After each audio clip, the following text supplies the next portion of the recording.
Dear friends, സൂപ്രാമോളിക്യൂൾസിൻ്റെ non covalent interactions, അതായത് host guest interactive forces, അത് ഏതെല്ലാം തരത്തിലുണ്ടെന്നും അതിനെ എങ്ങനെ ക്ലാസിഫൈ ചെയ്യാമെന്നും നമ്മൾ കഴിഞ്ഞ വീഡിയോയിൽ കണ്ടിരുന്നു. അതിനോടൊപ്പം തന്നെ അതിൻ്റെ ഇലക്ട്രോസ്റ്റാറ്റിക് ഫോഴ്സിനെ കുറിച്ച് ഡിസ്കസ് ചെയ്തിരുന്നു. വീണ്ടും വാൻഡർവാൾസ് ഫോഴ്സസിനെ കുറിച്ച് നമ്മൾ ഡിസ്കസ് ചെയ്തിരുന്നു. ഇനി നമുക്ക് ബാക്കി രണ്ട് ഡിഫറെൻറ്റ് ടൈപ്പ് ഓഫ് ഫോഴ്സും കൂടെ ഉണ്ട്. ദാറ്റ് ഈസ് ഒന്ന് പൈ ഇഫക്റ്റ്, രണ്ട് ഹൈഡ്രോഫോബിക് ഫോഴ്സസ്. അതിനെക്കുറിച്ചാണ് നമ്മൾ ഈ വീഡിയോയിൽ ഡിസ്കസ് ചെയ്യുന്നത്. ആദ്യമായി നമുക്ക് പൈ ഇഫക്ട്സ് എന്താണെന്ന് നോക്കാം. ഇവിടെ ഫസ്റ്റ് കാറ്റഗറി എന്ന് പറയുന്നത് പൈ ഇൻട്രാക്ഷനാണ്. അതായത് ഒരു പൈ ഇലക്ട്രോൺ സിസ്റ്റം അതുപോലെയുള്ള ഒരു പൈ ഇലക്ട്രോൺ സിസ്റ്റമായിട്ട് ഇൻട്രാക്ട് ചെയ്യുക. അതിൻ്റെ ഒരു ബെസ്റ്റ് എക്സാമ്പിൾ എന്ന് പറയുന്നത് ബെൻസീനാണ്. ബെൻസീൻ റിങ്ങിൽ നിങ്ങൾക്കറിയാം,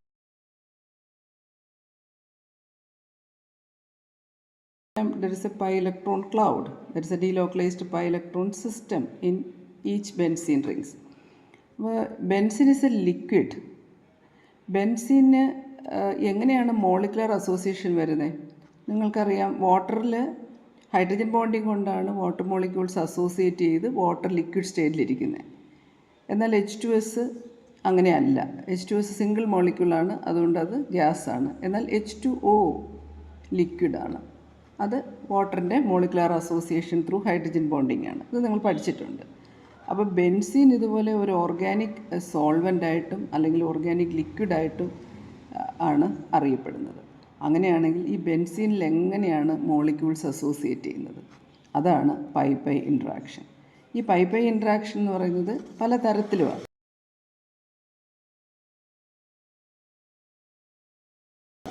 ഒരു ബെൻസീൻ റിങ് എടുത്തിട്ട് അതിൻ്റെ ജസ്റ്റ് എബോവ് അടുത്ത ബെൻസീൻ റിങ് പാരലായിട്ട് എല്ലാ ആറ്റവും നേരെ വരുന്ന രീതിയിൽ പാരലായിട്ട് അറേഞ്ച് ചെയ്യാം.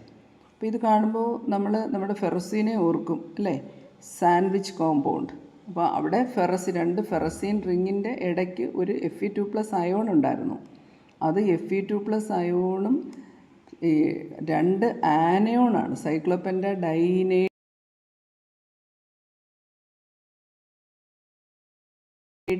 ആനയോൺസ് ആണ്. അത് ഇവിടെ വരുന്നില്ല. ഇവിടെ നമ്മൾ പറയുന്നത് ചാർജൊന്നും ഇല്ലാത്ത രണ്ട് ബെൻസീൻ റിങ്ങിൻ്റെ സ്റ്റാക്കിംഗ് ആണ്.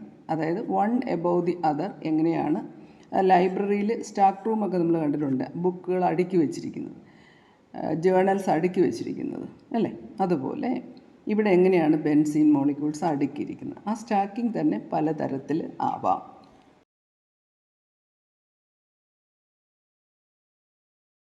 ഒന്ന് ഡിസ്പ്ലേസ്ഡ് എന്താണ്? അവിടെ നേരെയല്ല, അല്പം മാറിയാണ്. പക്ഷേ ഈ പൈ ഇലക്ട്രോണിനും ഈ പൈ ഇലക്ട്രോണിനും ഒരു അസോസിയേഷനുണ്ട്. എന്താണ്, നമ്മളിപ്പം രണ്ട് ഇലക്ട്രോൺ സിസ്റ്റമാണ്, ഇലക്ട്രോൺ റിപ്പൾഷൻ അല്ലേ എന്ന് വിചാരിക്കും. അല്ല, രണ്ട് ഇലക്ട്രോൺ ഷെയർ ചെയ്യുമ്പോഴാണ് നമുക്ക് ബോണ്ട് ഉണ്ടാകുന്നത്. അപ്പോൾ ഇവിടെ 6 ഇലക്ട്രോൺസ് ഇവിടെയുണ്ട്, ഇവിടെ 6 ഇലക്ട്രോൺസ് ഉണ്ട്. അപ്പോൾ എന്നാൽ ഒരു കോവാലൻറ്റ് ഷെയറിങ് അല്ല, പക്ഷേ ഒരു അസോസിയേഷൻ, ഇലക്ട്രോൺ തമ്മിൽ ഒരു അട്രാക്റ്റീവ് ഫോഴ്സ്, ഒരു അട്രാക്ഷൻ, ഗെറ്റ് ടുഗെദർ അവിടെ ഉണ്ട്. അതാണ് ഡിസ്പ്ലേസ്ഡ് സ്റ്റാക്കിംഗ്.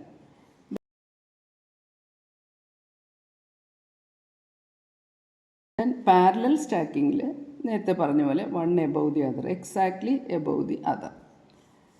ഇനി വരുന്നത് എഡ്ജ് ടു ഫേസ് ആണ്. അതായത് ഒരു റിങ് പാരലായിട്ട് നിൽക്കുകയും മറ്റൊരു റിങ് അതിന് പെർപെൻഡിക്കുലറായിട്ട്, ആ റിങ് പെർപെൻഡിക്കുലറായിട്ട് വരികയാണ്. ഈ പ്ലെയിനിൽ പെർപെൻഡിക്കുലറായിട്ടാണ് അടുത്ത ബെൻസീൻ റിങ് വരുന്നത്. ഇങ്ങനെ 90 ഡിഗ്രിയിൽ വരുന്നു. അപ്പോഴും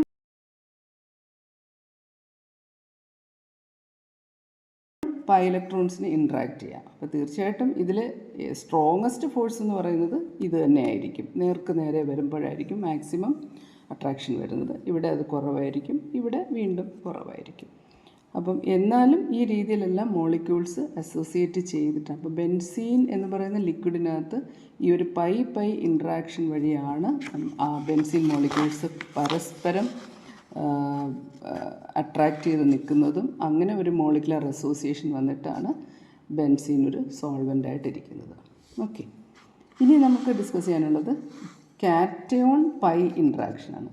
അതായത് ഈ ബെൻസീൻ റിങ് തന്നെ ഒരു കാറ്റയോണുമായിട്ട്, ഒരു ബെൻസീൻ റിങ് ഒരു കാറ്റയോണും, അല്ലെങ്കിൽ ഒരു എത്തിലീനും ഒരു കാറ്റയോണും, അല്ലെങ്കിൽ ഒരു അസറ്റിലീനും ഒരു കാറ്റയോണും, അങ്ങനെ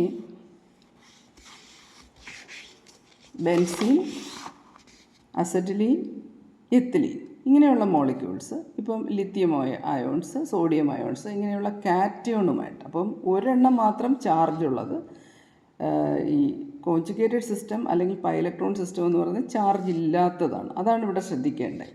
നമ്മുടെ ഫെറസീനുമായിട്ട് ഇതിനുള്ള വ്യത്യാസം അത് തന്നെയാണ്. ഫെറസീനിൽ Fe2+ സെൻറ്ററിൽ വരുമ്പോൾ ഇവിടെ വരുന്ന സൈക്ലോപെൻറ്റാഡൈനൈഡ് റിങ്സ് ആണ്. 2 C5H5 നിങ്ങൾ ഓർക്കുന്നുണ്ടാവും. അത് C5H5 നെഗറ്റീവ് അയോൺസ് ആണ്.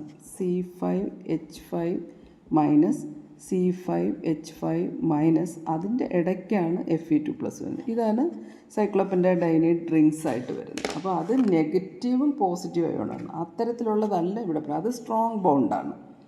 ഇവിടെ നമുക്ക് വീക്ക് ബോണ്ടാണ്. ഇതെന്ന് പറയുന്നത് അയോണിക്, പെർഫെക്റ്റ്ലി അയോണിക് ഇൻട്രാക്ഷൻ ആയിട്ടാണ് വരുന്നത്. ഈ കേസിൽ പൈ സിസ്റ്റത്തിന് ചാർജ് ഇല്ല. ഓക്കെ, അങ്ങനെ വരുമ്പോൾ ഇവിടെ എത്തിലീൻ, അസറ്റിലീൻ, എത്തിലീൻ, ബെൻസീൻ ഇതൊക്കെ അതിൻ്റെ ഇടയ്ക്ക് Li+Na+ പോലെയുള്ള പോസിറ്റീവ് അയോൺസിനെ, കാറ്റയോൺസിനെ ഹോൾഡ് ചെയ്യുക. അവ തമ്മിലുള്ള ഒരു മ്യൂച്വൽ, ഒരു വീക്ക് അട്രാക്റ്റീവ് ഫോഴ്സ് നിലനിൽക്കുക. അങ്ങനെയാണെങ്കിൽ അത് നമുക്ക് കാറ്റയോൺ പൈ ഇൻട്രാക്ഷൻ എന്ന് പറയാം. ഇനി അടുത്ത മൂന്നാമത്തതാണ് നമ്മൾ പ്രത്യേകം ശ്രദ്ധിക്കേണ്ടത്, ആനയോൺ പൈ. അപ്പോൾ പൈ സിസ്റ്റം തന്നെ വേണം, പക്ഷേ ആനയോൺ. ഇവിടെല്ലാം നിങ്ങൾക്ക് മനസ്സിലാക്കാം, ഇവിടെല്ലാം ഇലക്ട്രോൺസ് ഉണ്ട്. ഈ ഇലക്ട്രോണും ഈ പോസിറ്റീവ് അയോണോട് അട്രാക്ഷൻ നമുക്ക് വേഗത്തിൽ മനസ്സിലാക്കാം, പോസിറ്റീവ് നെഗറ്റീവ് ഇൻട്രാക്ഷൻ ആണെന്ന്.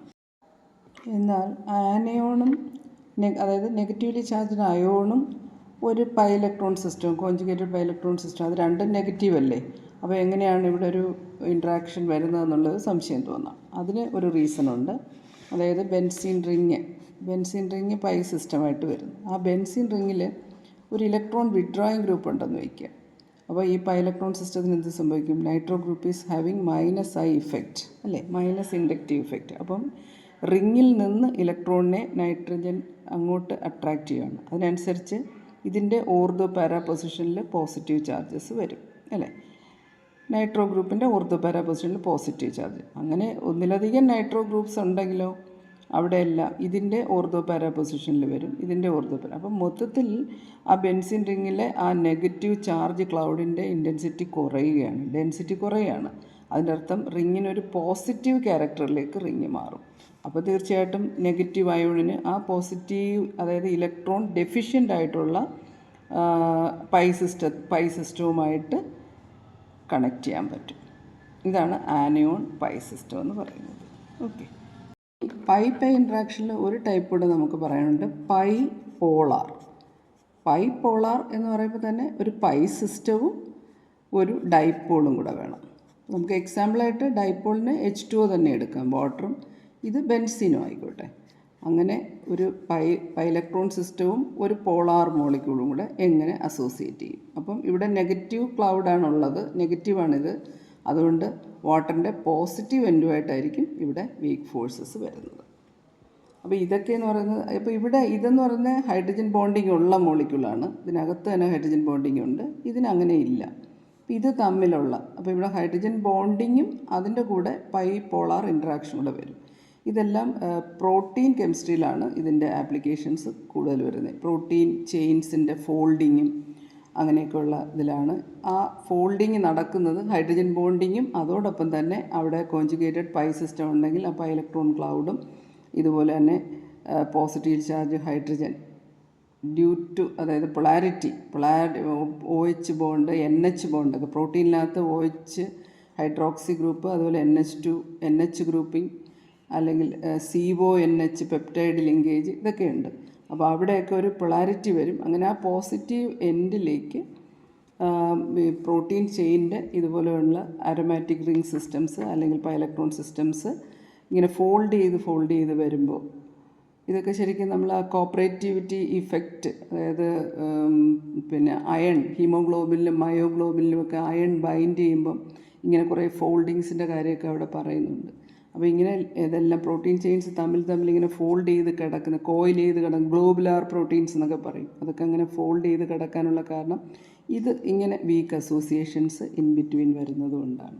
ഓക്കെ, അതാണ് പൈ പോളർ. ഒരു ഡൈപോളും ഒരു പൈ സിസ്റ്റവും. Dipole in it is hydrogen bonded and this positive end attracts the electron cloud of pi systems. അതാണ് ബൈപോളാർ ഇൻട്രാക്ഷൻ. ഇനി നമുക്ക് ഡിസ്കസ് ചെയ്യാനുള്ളത് ഹൈഡ്രോഫോബിക് ഫോഴ്സസ് ആണ്. ഹൈഡ്രോഫോബിക് എന്ന് വെച്ചാൽ hydrophilic water loving and hydrophobic water hating or water fearing. അപ്പോൾ ഇതിൻ്റെ advantage എന്തെന്ന് വെച്ചാൽ അവിടെ ഓയിലി ആയിട്ടുള്ള സബ്സ്റ്റൻസ് അല്ലെങ്കിൽ ഓർഗാനിക് ലിക്വിഡ്സും വാട്ടറും, ഓർഗാനിക് സബ്സ്റ്റൻസ് പ്രോട്ടീൻസും ഒക്കെ തന്നെ വരും ഇതിനകത്ത്. അപ്പം ഇത് രണ്ടും ഇമ്മിസിബിളാണ്. അപ്പോഴെന്താ സംഭവിക്കുക? ഇമ്മിസിബിൾ ആകുമ്പം വാട്ടർ സെൽഫ് അസോസിയേറ്റ് ചെയ്യും. വാട്ടർ മോളിക്യൂൾസ് മാത്രം അസോസിയേറ്റ് ചെയ്ത് പോവും. ഈ ഓയിൽ അല്ലെങ്കിൽ പ്രോട്ടീൻ മോളിക്യൂൾസൊക്കെ എന്താണ്, അവർ വാട്ടർ ഹേറ്റിംഗ് ആയതുകൊണ്ട് അത് തന്നെ അസോസിയേറ്റ് ചെയ്യും. അപ്പം ഇതുമായിട്ട് എത്രത്തോളം ബോണ്ട് ചെയ്യാതിരിക്കാൻ പറ്റുമോ അത്രയും അത് അങ്ങനെ ശ്രമിക്കുകയും ഇത് തന്നെത്താനെ ഫോൾഡ് ചെയ്ത് ഒരു സെപ്പറേറ്റ് യൂണിറ്റ് ആയിട്ട് മാറും. അങ്ങനെ ഇതങ്ങ് സെഗ്രിഗേറ്റ് ചെയ്യും. അപ്പം ഇത് എങ്ങനെ ഉണ്ടാകുമെന്ന് വെച്ചാൽ ഇതിനകത്ത് തന്നെ ഇഷ്ടംപോലെ ഫോൾഡിങ്സ് ഉണ്ടാവും. അപ്പോൾ ഈ പ്രോട്ടീൻ്റെ ഫോൾഡിങ് എങ്ങനെയൊക്കെയാണ് പ്രോട്ടീൻ ഫോൾഡ് ചെയ്യാൻ പറ്റുന്നത്, എന്തൊക്കെ തരം അസോസിയേഷനാണ് അവിടെ വരുന്നതൊക്കെ നമുക്കിതിൽ നിന്ന് മനസ്സിലാക്കാം.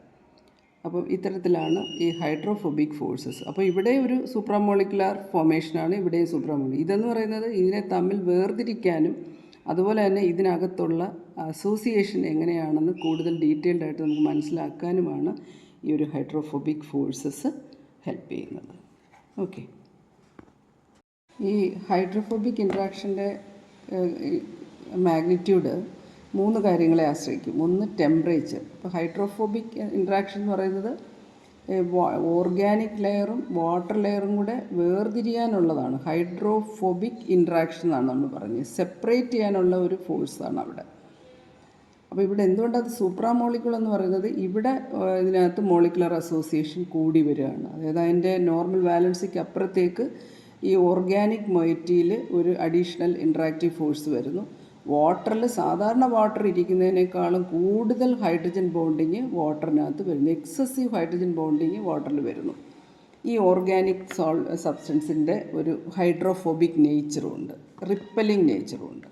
അതാണ് നമ്മളിവിടെ നോക്കുന്നത്. അപ്പോൾ ഈ ടെമ്പറേച്ചർ കൂടുന്നതനുസരിച്ച് ഈ റിപ്പൽഷൻ, ഈ ഹൈഡ്രോഫോബിക് ഇൻട്രാക്ഷൻ കൂടി വരികയാണ്. അതുപോലെ തന്നെ കാർബൺ ആറ്റത്തിൻ്റെ എണ്ണം കൂടുന്തോറും അതുപോലെ ഇതിൻ്റെ ഒരു സെൽഫ് അസോസിയേഷൻ കൂടും, അല്ലെങ്കിൽ വാട്ടറിൽ നിന്ന് റിപ്പൽ ചെയ്ത് വരാനുള്ളൊരു ടെൻഡൻസി കൂടും. പിന്നെ ബ്രാഞ്ചിങ് ആൻഡ് ഷേപ്പ് എന്ന് പറഞ്ഞിപ്പം ആലിഫാറ്റിക് ആണെങ്കിൽ ഇതിനകത്ത് ഹൈഡ്രോഫോബിക് ഇൻട്രാക്ഷൻ കൂടുതലാണ്. പക്ഷേ ആരോമാറ്റിക് വരുമ്പം നമ്മൾ നേരത്തെ കണ്ടിരുന്നുവല്ലോ, ആരോമാറ്റിക് റിങ്ങിന് പൈ ഇലക്ട്രോൺ സിസ്റ്റവും വാട്ടറുമായിട്ടൊരു അട്രാക്റ്റീവ് ഇൻട്രാക്ഷനുണ്ട്. അപ്പോൾ അതുകൊണ്ട് ആലിഫാറ്റിക്കിനാണ് ഹൈഡ്രോഫോബിക് ഇൻട്രാക്ഷൻ കൂടുന്നത്, ആലിഫാറ്റിക്കിനാണ്.